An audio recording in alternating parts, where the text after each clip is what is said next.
Good afternoon. This is day 15 of the Trump Republican shutdown. And House Republicans remain on vacation, having canceled votes for 3 consecutive weeks. House Democrats are here, on duty, ready, willing, and able to do what's necessary to reach a bipartisan agreement that actually meets the needs of the American people, reopen the government, and address the Republican health care crisis that is crushing people all across the country. House Democrats have repeatedly made clear, as have Senate Democrats, that we will not support a partisan Republican spending bill that continues to gut the health care of the American people. We are here to address the serious needs of everyday Americans that have repeatedly been undermined throughout this year by Donald Trump and compliant Republicans in the House and the Senate. The Republican health care crisis is very real. The largest cut to Medicaid in American history.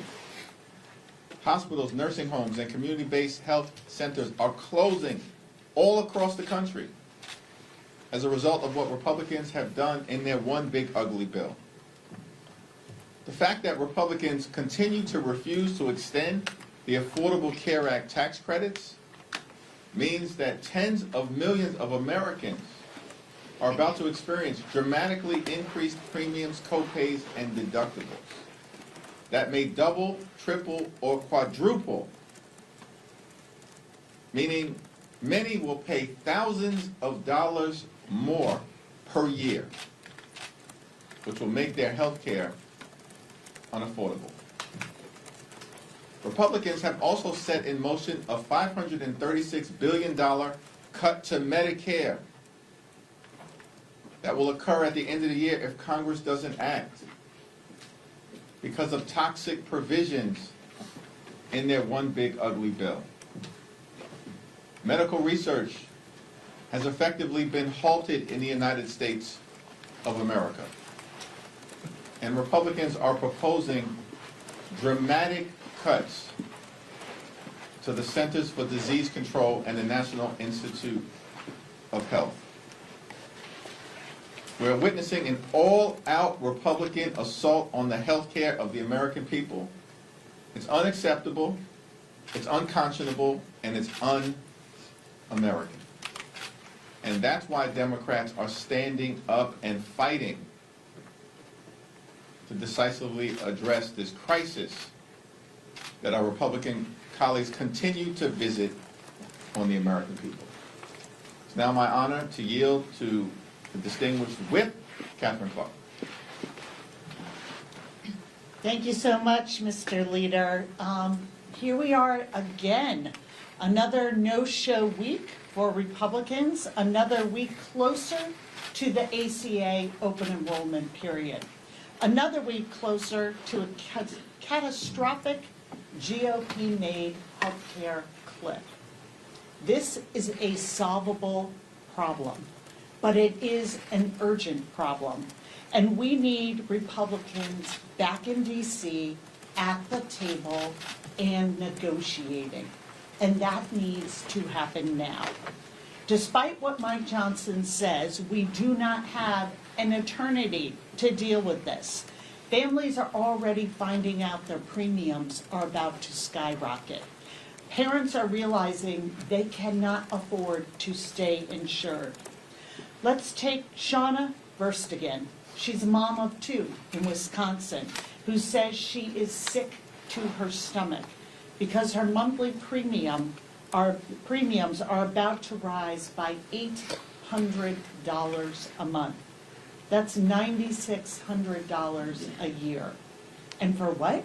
So Republicans can cut taxes for the billionaire class at the expense of everyone else. And I mean everyone. This is not about party or ideology or geography. Let's ask Alan Reynolds, a proud Florida Republican. His wife has been notified that her premiums are going up $700 a month. Alan said, I voted for Trump. I did not expect this. We are hearing stories like this every single day. Yesterday, Mike Johnson said he didn't have a strategy. Come on, Mike, don't sell yourself short. You do have a strategy. It's the same strategy the Republicans have always had. Repeal the Affordable Care Act, take from working families, raise their costs, defund their health care, and give that money, all that money, to the very, very wealthiest Americans. It is a losing strategy. It is an unpopular strategy. So, Mr. Speaker, for the sake of your own constituents and mine, why don't you try a new strategy?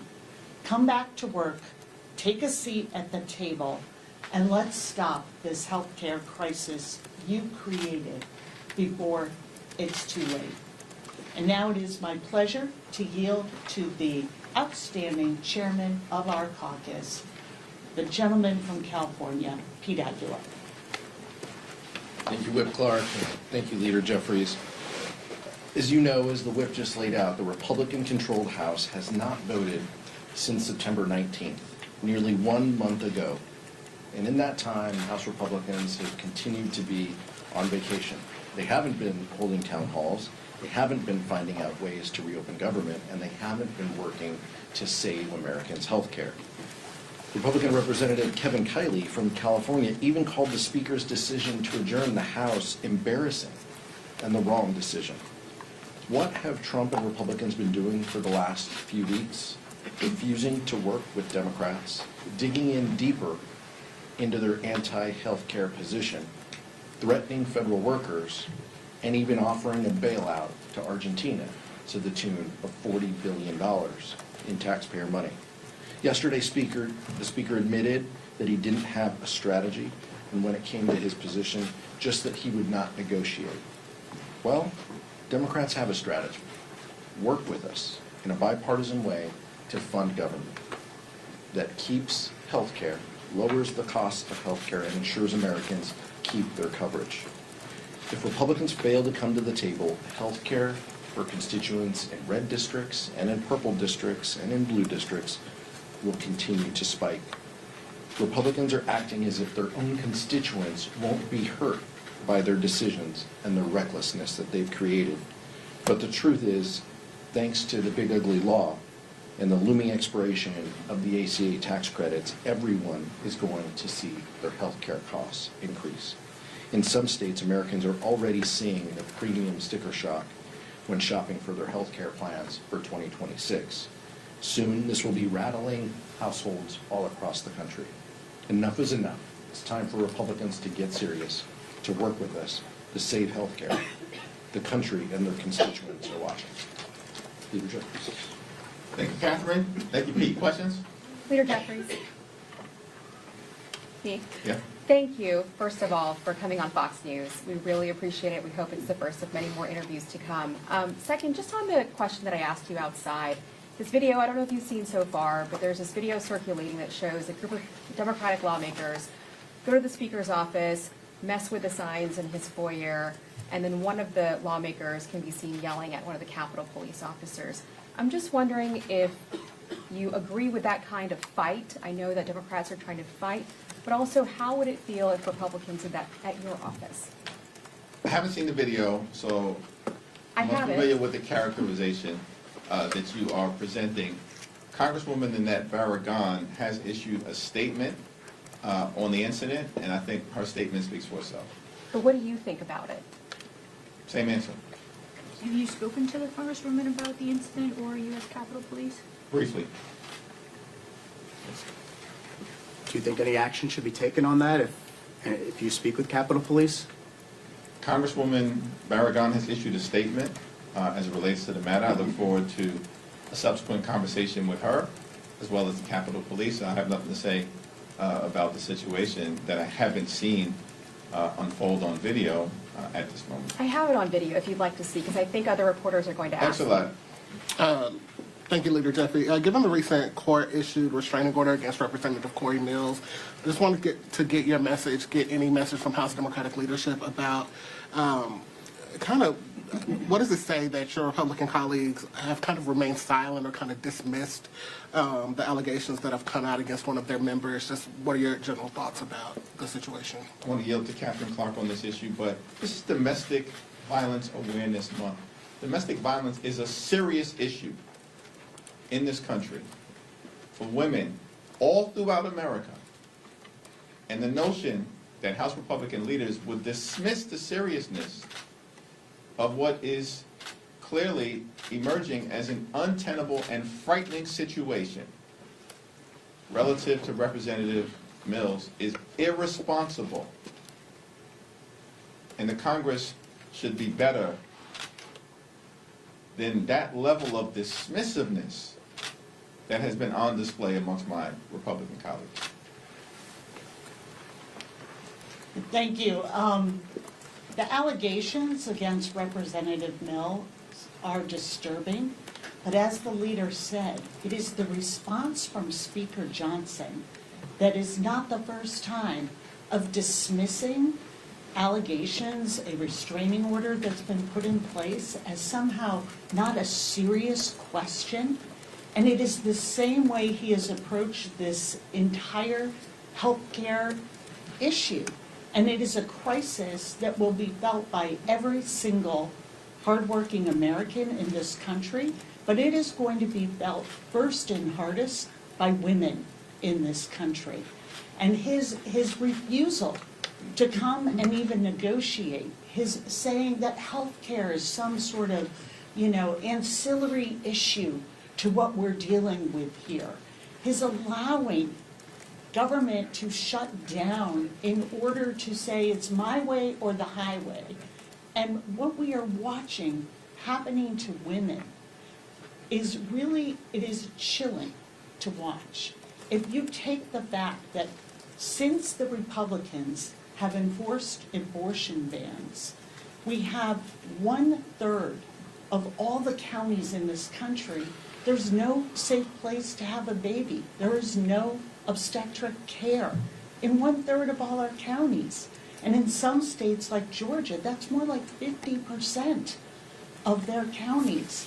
We are saying to women that all the gains that they were able to make when they can have health insurance and not worry about being a human pre-existing condition that denied care in the past to many women, that you are now able to afford and find health care. And we're saying, not for you, not for you, not for your family. And when, about 40% of all births, and that's far higher in Mike Johnson's district, are covered by Medicaid. It's almost 65% of the births in Louisiana. And we're saying that, those cuts to Medicaid, this will just somehow trickle down from the billionaires and provide health care, reopen maternity wards across this country. We hear the dismissal. The American people hear the arrogance and the dismissal that is in all of this messaging. And the American people are making note that if you do not have 9 zeros behind your account number in your savings or checking account, you don't count. And that message to American women, and just writing off these serious allegations against a sitting member of Congress as something frivolous and a ridiculous question, speaks volumes of where they value their constituents, and especially women, in this month, as the leader pointed out, that it's Domestic Violence Awareness Month. So we hear the message loud and clear, Mike Johnson. We hear it from the GOP. We don't matter. But we're going to keep showing up and do our jobs. We're going to come and fight for the American people so that they get health care and can live with security in their homes, in their communities, and know that they can afford to provide a decent life for their families. Thank you, Clark. The dismissiveness that we saw on display earlier today is consistent with what Republicans did earlier this year in passing their one big ugly bill, the largest cut to Medicaid in American history, stealing food from the mouths of hungry children, women, seniors, and veterans. And all of that was done so that Republicans could provide massive tax breaks that are permanent to their billionaire donors. That's the focus of House Republicans, Senate Republicans, and the Trump administration. Hurt everyday Americans, including women, infants, and children, in order to reward their billionaire donors. That's unacceptable to us. We believe the American people find it unacceptable. And they will be held accountable. Leader Jeffries, Nick. the Trump administration is threatening even more mass firings as the shutdown goes on. Should Democrats demand these firings be reversed to end the shutdown? We believe that these firings are illegal, violate the law, and will be reversed, either congressionally or by the courts. Donald Trump and his toxic, corrupt administration have been firing federal employees since the beginning of his presidency. And to the extent that they're pretending as if the shutdown has anything to do with the continuation of that effort is a laughable proposition. It's disturbing that they're using hard-working federal civil servants as political pawns to continue their toxic approach to undermining the ability of the federal government to deliver services effectively and efficiently to the American people. It appears that Donald Trump and the administration thought that they were going to somehow bully, threaten, and intimidate Democrats into backing down from our position that we need to decisively address the Republican health care crisis. The Republican efforts to intimidate the American people have failed. And that's why we maintain the position that the only way forward is for Republicans to finally decide to sit down with Democrats, negotiate a bipartisan path forward, reopen the government, pay our hardworking federal employees, and address the health care crisis that Republicans have created that is actually devastating hardworking American taxpayers all across the country, including in rural America. That's an unacceptable situation that the country finds itself in right now, which is why we believe we're standing on the right side of the American people. Thank you. The Affordable Care Act is about 15 years old, and we keep seeing it come up here in Congress, in campaigns. Why do you think this is such a divisive issue among Democrats and Republicans after all this time? It's not a divisive issue for Democrats, it's not a divisive issue for independents, and it certainly isn't a divisive issue for the American people. The overwhelming majority of the American people, more than 70%, strongly support the Affordable Care Act and the continuation of the Affordable Care Act tax credits because they understand the importance as it relates to making sure that every single person in this country, every single hardworking American taxpayer can see a doctor when they need one, or when their children or their family needs to go see a doctor and get the health care that they need. Republicans are the ones who have been continuously obsessed. They really need an intervention as it relates to their obsession connected to the Affordable Care Act. Republicans have now tried to repeal the Affordable Care Act more than 70 times over the last 15 years. They failed every single time. And yet they continue to try to rip health care away from the American people, including their own constituents. The top 5 states that benefit from their residents getting health care as a result of the Affordable Care Act tax credits are all states won by Donald Trump. They include West Virginia, Wyoming, Alaska, Tennessee, and Mississippi. 45% of the people who are on the Affordable Care Act right now are Republicans. 35% Democrats, and 20% independents. The Affordable Care Act should not be a partisan issue. It's an American issue. Healthcare is an American issue. Protecting hospitals, nursing homes, and community-based health centers, that's an American issue. Standing up for Medicare and Medicaid, as Democrats are doing, that's an American issue. And it's perplexing to us that Republicans refuse to spend a dime to protect the health care of the American people. But somehow the Trump administration found $40 billion to bail out a right-wing wannabe dictator in Argentina in ways that are also going to continue to hurt our soybean farmers in Iowa and in the Midwest. That's outrageous. This is corruption in real time. It's having serious consequences on the American people. Pete? Question?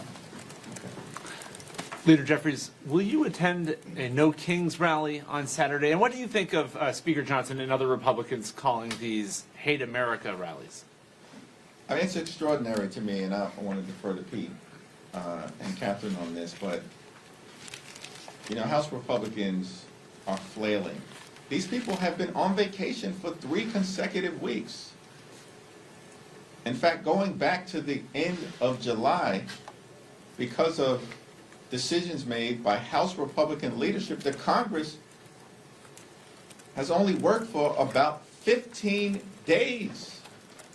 That's extraordinary. And then Republicans and Donald Trump shut the government down, and they're forcing hardworking federal civil servants to work without pay or to be furloughed.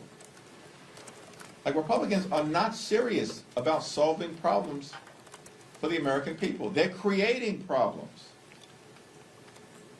And so the effort to mischaracterize the rallies that are going to take place all across the country is part of the continued right-wing disinformation machine that is failing to persuade the American people as to what this shutdown is all about. And as a result, Republicans are falling apart.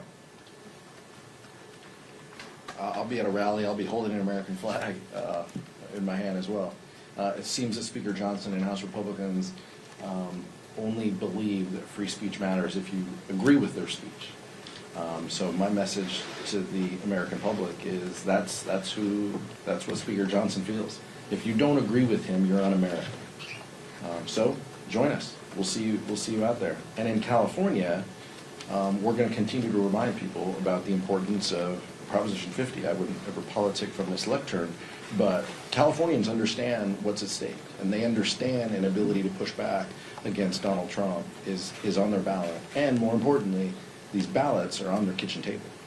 And so the importance of these rallies are, do you believe in pushing back? Do you believe in standing with us as we fight for health care? And do you believe that we should safeguard next year's election before Donald Trump tries to rig the election? Then you're a yes on 50. And so my message will be clear, but I'll be the one wearing red, white, and blue as well.